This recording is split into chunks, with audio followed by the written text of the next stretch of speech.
What about in terms of like writing it? Do you think like Google Doc works, or do you use any other like book writing platforms? Personally, I'm not like the most organized person, but the way Yeah, me I've done neither. it That's is, what I'm worried about, because I'm super unorganized.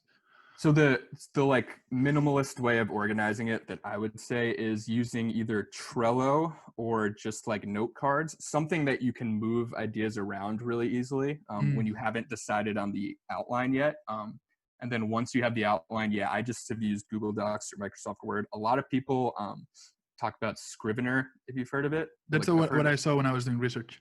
I've heard really good things about it. I've never used it just because, I don't know, I'm lazy and It seems like Google Docs was overcomplicating good stuff, enough. right? Yeah, exactly. I've heard good things, but to me it was just like, it seemed a little complicated. Gotcha. One of the things I was wondering, do you use, like, I think a factor that changes a good book or a good book on my topic versus a blog post that is 80 pages is like, I think the difference factor, without being too fluffy, is also like my personal story, right? Yeah. Like how I came here, how I came to find this topic, why I was so obsessed with it, and why I've been working 14 hours a day for 4 years on this. Do you think that's fair to include at the beginning? Yes. And include the personal story behind it? I think almost everyone should include their personal story. Like, I'm not worried about this with you. The only times I'm like worried is if someone like doesn't have any doubts about that and just thinks they're like the most amazing person in the world, and then I have to be like, maybe like calm down a little bit. But the fact that this is like super genuine for you, absolutely, I would include it. I think it's really important.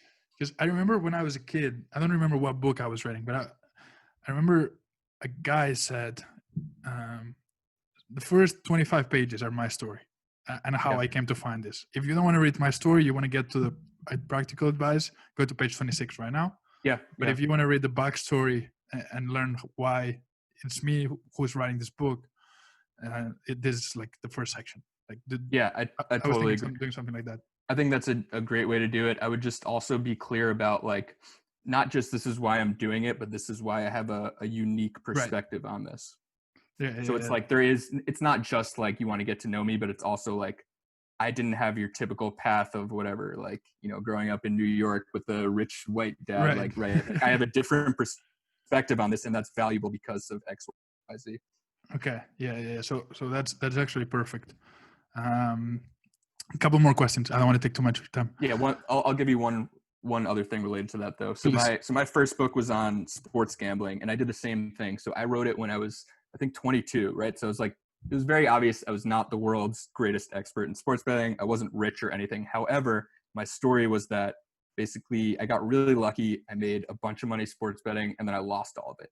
So I told that story, and I was basically saying like, I'm an expert in teaching you how to not lose tons of money because I did it. When people are expecting you to say, I'm an expert in getting you rich. And then like, by being super upfront about like, I can get you to level like 3 out of 5, not 5 out of 5 or 10 out of 10.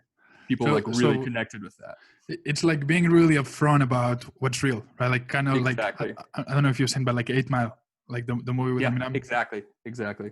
Okay. Yeah. I think that's because I don't want to sound like the guy who wrote a book in his early 20s thinking that he knew everything. Exactly. And that's why the interviews will help a lot. You can just be like, this is what I know about, this is what I'm an expert, and I don't know about these things. So I interviewed people who were. I love that. That's such a great positioning. Awesome. Do you research other books in the industry that are similar? I think that's really important. Okay. What do you look at? I would look minimum at the 3 closest books, probably 5, maybe even more if you think it's worth it. I would think of how they're positioning themselves, like what makes them different, and read the reviews and see what people loved, hated, thought was missing. It's very common to read like the top 3 books on something and see all the reviews saying like, I wish they included this. I wish they included this. I love that. Hey, I'll include that. Reviews. Do you look at like covers and stuff like that in terms of like what's working, what's traditional?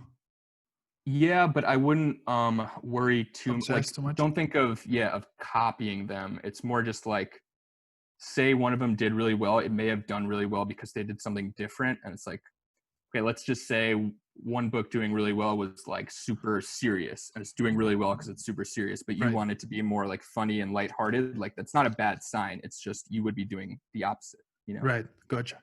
So be critical of what you're researching and what you're looking at.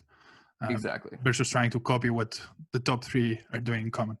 Yeah, if the research is more to see how you can stand out and be different, then do the same. And obviously, like, if everyone's saying, you know, I love having examples, like, okay, include examples. And then you give examples. Yeah.